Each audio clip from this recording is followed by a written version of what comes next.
mes amours, il vient de m'arriver une drôle de péripétie. Du coup, j'ai besoin de me détendre, je vais me faire couler un bon bain. Voilà, alors je vais vous expliquer, c'est pas une histoire de ouf non plus, mais j'ai l'impression du coup d'être une délinquante. Donc le fait de vous en parler, je vais faire une psychothérapie snap et ça ira mieux dans ma tête. Alors j'étais au péage et du coup par automatisme, je mets ma pièce de 2 € et normalement je regarde même pas si le feu est vert parce que vu que ma pièce de 2 € a été mise, je peux avancer, la barrière va se soulever. Mais non, cette fois-ci, en passant la voiture, la barrière s'est refermée sur moi.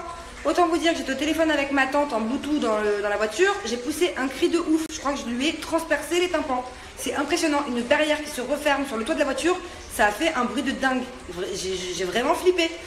Mais heureusement que la barrière est tombée sur les armures de la voiture, enfin je sais pas comment on dit, parce que sinon au-dessus de moi j'ai une vitre. Donc la barrière, je sais pas, elle aurait peut-être pu exploser la vitre et la vitre me tomber dessus. Du coup, je suppose que c'est parce que ma pièce de 2 €, quand je l'ai mise dans le trou, peut-être qu'elle est retombée, vous savez, comme dans les distributeurs, je sais pas, je sais pas pourquoi la barrière m'est retombée dessus. Du coup, je pars avec la voiture. Heureusement, mon toit va bien et mon toit ouvrant, enfin mon toit de vitre au-dessus de ma tête va bien. En revanche, ma direction, pétée, si je lâche le volant, ma voiture elle part à gauche. Je comprends pas le rapport entre la barrière qui a tapé le toit et mes roues, mais bon. Mais c'est pas fini, puisque en partant, du coup, je prends l'autoroute. Et je vois dans mon rétro que la barrière reste ouverte. Du coup, dans ma tête, je me dis, je vais avoir un problème. Donc, soit, ça se trouve, ils vont croire que j'ai voulu fuir, genre pas payer le péage ou faire je sais pas quoi ou foncer dans la barrière. Et ça se trouve, j'ai pété la barrière et du coup, tous les gens à cause de moi, ou grâce à moi ou à cause de moi, ils vont passer gratuitement. Donc, je me dis, merde, je vais me retrouver dans la merde, faut vite que j'arrive à contacter le service autoroute, Vinci ou je sais pas quoi. Du coup, pour finir mon histoire, j'appelle le service autoroute, d'ailleurs, entre parenthèses, je galère à les joindre.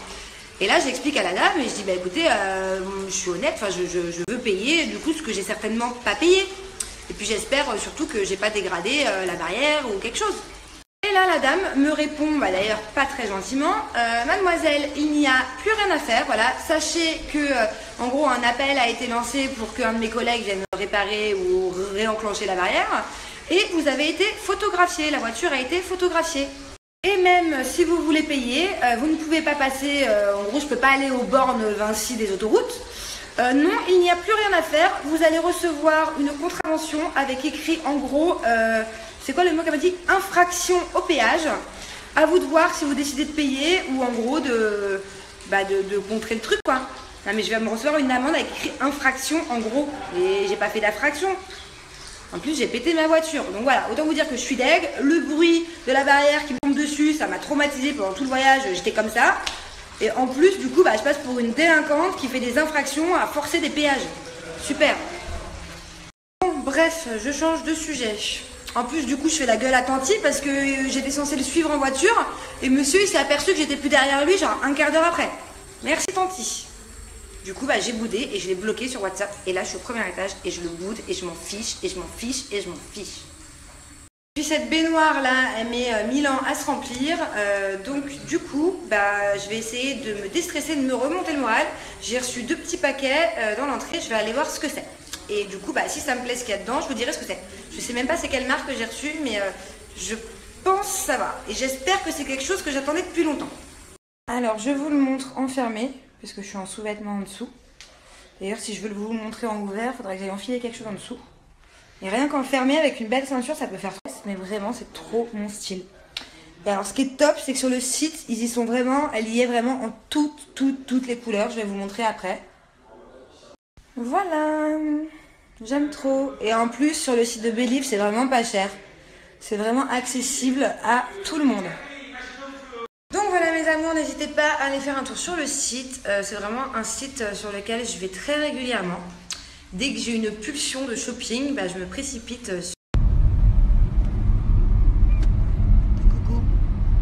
Coucou. Qu'est-ce que tu es en train de me dire, Fred? Je disais que je t'ai mis d'amour.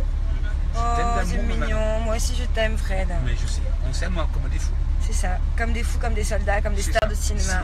C'est ça.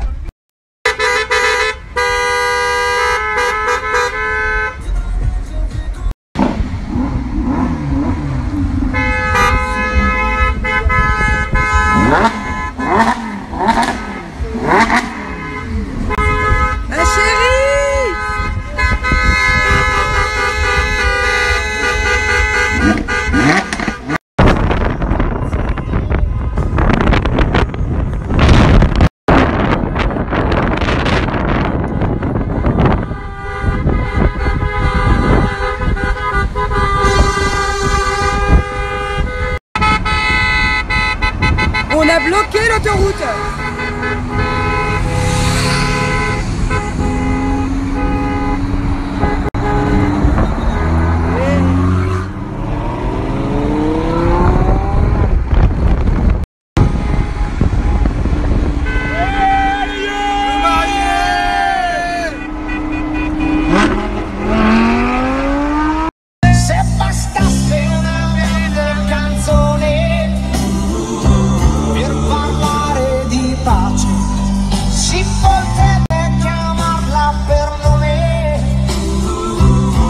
Je te fais une photo. Crève.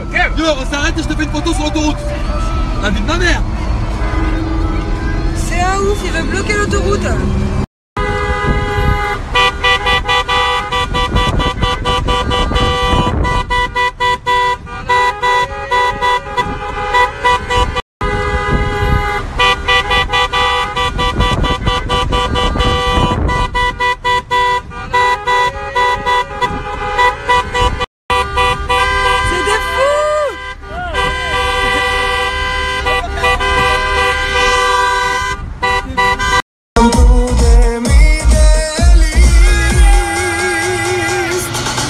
תל אביב, יא חביבי תל אביב, תסתכל כמה ילדים מסביב, עושים לי היי היי, בלילה וואי וואי, תסתכל על תל אביב, יא חביבי תל אביב, תסתכל כמה ילדים מסביב.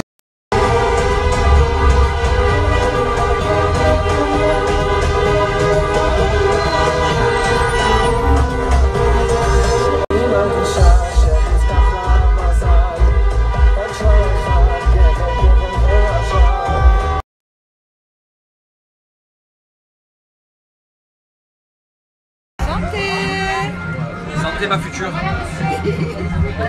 Sur quoi?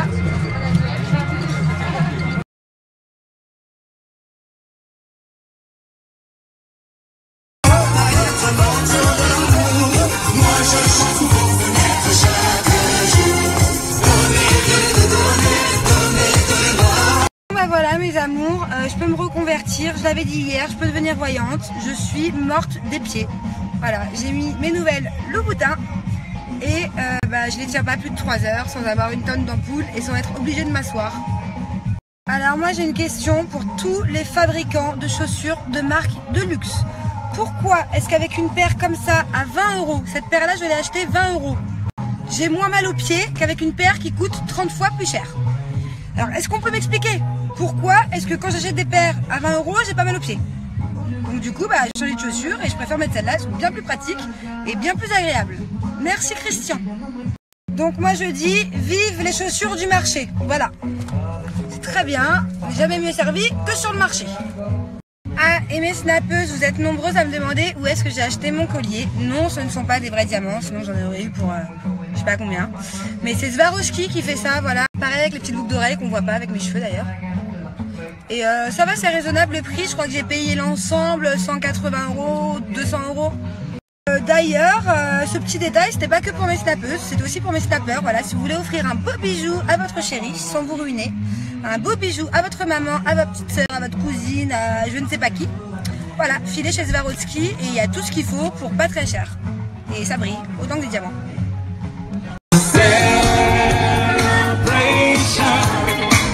We're gonna celebrate and have Tel Aviv, תסתכל כמה ילדים מסביב, עושים לי היי היי, בלילה וואי וואי, תסתכל על תל אביב, תל אביב, יא חביבי תל אביב, תסתכל על תל אביב, תל אביב, יא חביבי תל אביב.